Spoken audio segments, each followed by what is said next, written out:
আসসালামু আলাইকুম। দুপুর ২টা বেজে ৩০ মিনিট। আজ সোমবার। বাংলাদেশ বেতার কক্সবাজার স্থানীয় খবরে স্বাগত জানাচ্ছে মোহাম্মদ শাহেদ। আজ ২রা মার্চ অষ্টম জাতীয় ভোটার দিবস। দিবসটির এবারের প্রতিপাদ্য ভোটারদের শক্তি, গণতন্ত্রের মুক্তি। তবে দিবসটি উদযাপনের সকল কর্মসূচি স্থগিত করেছে নির্বাচন কমিশন ইসি। ইসি সচিবালয়ের পরিচালক ও তথ্য প্রদানকারী কর্মকর্তা মোহাম্মদ রুহুল আমিন মল্লিক এ তথ্য নিশ্চিত করেছেন। নির্বাচন কমিশনের তথ্য অনুযায়ী দেশে বর্তমানে মোট নিবন্ধিত ভোটার ১২,৭৭,১১,৭৯৩ জন।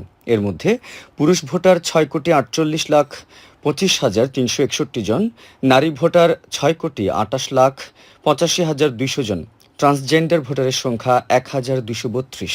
কক্সবাজার শহরের কলাতলী বাইপাস সড়কে গ্যাস পাম্পে অগ্নিকাণ্ডের ঘটনায় ক্ষতিগ্রস্ত পরিবারগুলোকে সহায়তা দিয়েছে উপজেলা প্রশাসন। আজ সকালে দুর্যোগ ব্যবস্থাপনা ও ত্রাণ মন্ত্রণালয়ের বরাদ্দকৃত এ সহায়তা ক্ষতিগ্রস্ত পরিবারের হাতে তুলে দেন স্থানীয় সংসদ সদস্য লুৎফুর রহমান কাজল। জেলা ত্রাণ ও পুনর্বাসন কর্মকর্তা মোহাম্মদ আজাদ রহমান জানান, অগ্নিকাণ্ডে ক্ষতিগ্রস্ত ৩টি পরিবারের মাঝে ৬,০০০ টাকা করে নগদ অর্থ, ২ বান্ডিল ঢেউটিন, খাদ্য ও ব্যবহার সামগ্রী বিতরণ করা হয়। এছাড়া আহত ৮ পরিবারকে ১৫,০০০ টাকা করে নগদ অর্থ দেওয়া হয়। এ সময় সদর উপজেলা নির্বাহী কর্মকর্তা, উপজেলা প্রকৌশলী, উপজেলা কৃষি কর্মকর্তা সহ সংশ্লিষ্টরা উপস্থিত ছিলেন। বাংলাদেশ জাতীয় ক্রিকেট দলের প্রধান কোচ ফিল সিমন্স কক্সবাজার আন্তর্জাতিক ক্রিকেট স্টেডিয়াম পরিদর্শন করেছেন।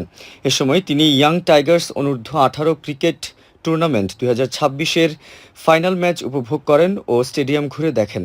তিনি আজ সকালে কক্সবাজার আন্তর্জাতিক ক্রিকেট স্টেডিয়ামে এসে পৌঁছান।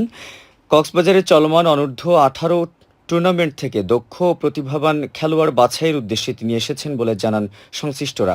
এ সময় ফিল সিমন্স সমুদ্র তীরে অবস্থিত কক্সবাজার আন্তর্জাতিক ক্রিকেট স্টেডিয়ামের প্রশংসা করেন ও এখানকার ক্রিকেটারদের আরও বেশি ক্রিকেটের সাথে সম্পৃক্ত থাকার পরামর্শ দেন।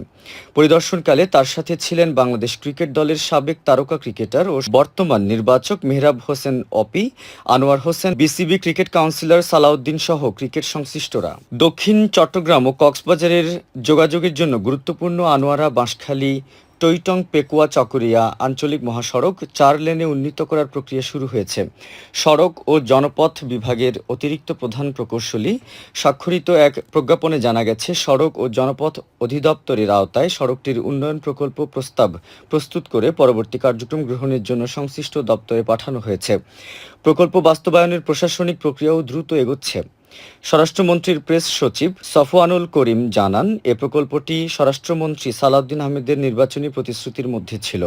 নির্বাচন সম্পন্ন হওয়ার পর তিনি নির্বাচনী অঙ্গীকার বাস্তবায়নের কাজ শুরু করেছেন, যা ইতোমধ্যে দৃশ্যমান।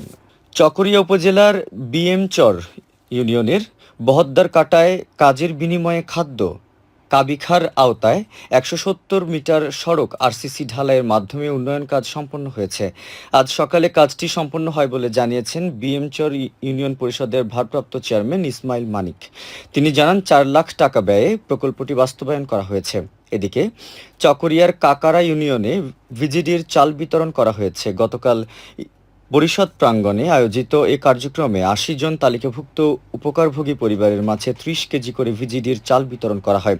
এ সময় কাকারা ইউনিয়নের ভারপ্রাপ্ত চেয়ারম্যান শফিকুল ইসলাম সহ সংশ্লিষ্টরা উপস্থিত ছিলেন। আবহাওয়া। আগামীকাল দুপুর ১২টা পর্যন্ত ২৪ ঘন্টার পূর্বাভাসে বলা হয়েছে, আকাশ অস্থায়ীভাবে আংশিক মেঘলা সহ আবহাওয়া প্রধানত শুষ্ক থাকতে পারে। সেই সাথে মাঝরাত থেকে সকাল পর্যন্ত মাঝারি থেকে ঘন কুয়াশা পড়তে পারে। কক্সবাজার সমুদ্র বন্দরের জন্য কোনো সংকেত নেই। আগামী ২৪ ঘন্টায় দিন ও রাতের তাপমাত্রা সামান্য বৃদ্ধি পেতে পারে। আজ সূর্যাস্ত যাবে বিকেল ৫টা ৫৭ মিনিটে, আগামীকাল সূর্যোদয় হবে ভোর ৬টা ১২ মিনিটে।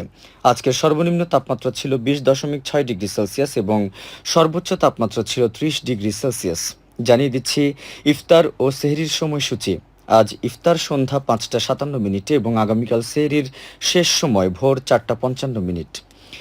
এখন জানিয়ে দিচ্ছি বাঁকখালী নদীর মোহনা সংলগ্ন এলাকার সামুদ্রিক জোয়ার-ভাটার সময়সূচি। আজ জোয়ার শুরু হবে বিকেল ৪টা ৩৭ মিনিটে, চলবে রাত ১০টা ২০ মিনিট পর্যন্ত। ভাটা শুরু হবে রাত ১০টা ২০ মিনিটে, চলবে ভোর রাত ৪টা ৫৯ মিনিট পর্যন্ত। পুনরায় জোয়ার শুরু হবে ভোর রাত ৪টা ৫৯ মিনিটে, চলবে আগামীকাল সকাল ১০টা ১৯ মিনিট পর্যন্ত।